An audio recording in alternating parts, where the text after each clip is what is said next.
সকাল সকাল বসে আছি মদনপুর স্টেশনে। সকাল সকাল বলাটা ভুল, এখন হচ্ছে প্রায় সকাল গড়িয়ে দুপুর হয়ে গেছে। আসলে আমরা সকাল থেকে রেডি হচ্ছিলাম, এটা ঘুরতে যাওয়ার আমেজ ছিল। হঠাৎ করে ননদদের বাড়ি যাওয়ার একটা প্ল্যান হলো, তাই আমরা সবাই মিলে হচ্ছে এখন যাচ্ছি। আমি আর পাপা মদনপুর স্টেশনে বসে রয়েছি। এই দেখো, এই যে ট্রেনটা এলো, এই ট্রেনটা করে হচ্ছে তোমাদের দাদা ভাই এলো।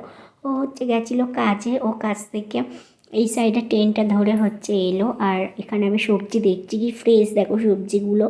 আমি না সবজি বাজারে তেমনভাবে কখনোই যাইনি, তো সবজি দেখতে আমার তো বেশ ভালো লাগে, খেতে ভালো লাগে না। আর এই দেখো, পাপা হচ্ছে এসে এখানে ঘুমিয়ে গেছে, আর ওর পাপা হচ্ছে ওকে ঠিকঠাকভাবে শুইয়ে দিল।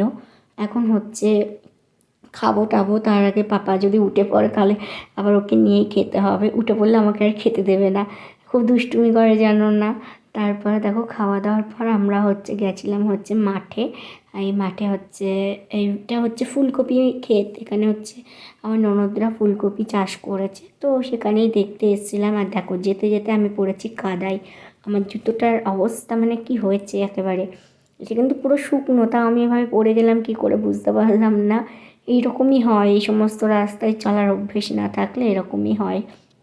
যখনই আসি তখনই আমি এইভাবেই হচ্ছে পায়ে এক কারি কাদা মেখে হচ্ছে পড়ি। দেখো, এখন ঘাসের মধ্যে হচ্ছে কাদাটাকে ভালোভাবে একটু মোছার চেষ্টা করলাম। চারপাশটা কত সুন্দর লাগছে। একটু পরে হচ্ছে সূর্যি মামা টাটা বাই বাই করবে, আর তোমাদের দাদা ভাই আর পাপা একটুখানি হচ্ছে ভিডিও করে নিচ্ছিল।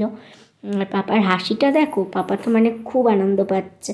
মানে যেখানেই যাক না কেন, ওর বেশিক্ষণ এক জায়গা পছন্দ হয় না। এখানেই 10-15 মিনিট থাকার পর আবার কান্নাকাটি জুড়েছিল। সন্ধ্যাবেলা আমরা এসেছিলাম একটু ওই ফুচকা খেতে, আর এখানে অনেক কিছু বিক্রি টিক্রি হচ্ছিল। তাহলে ভিডিওটা এতটুকুই, ভালো লাগলে একটা লাইক করে দিও, কমেন্ট করে জানাবে যে কেমন লাগলো। সবাই ভালো থেকো, বাই বাই।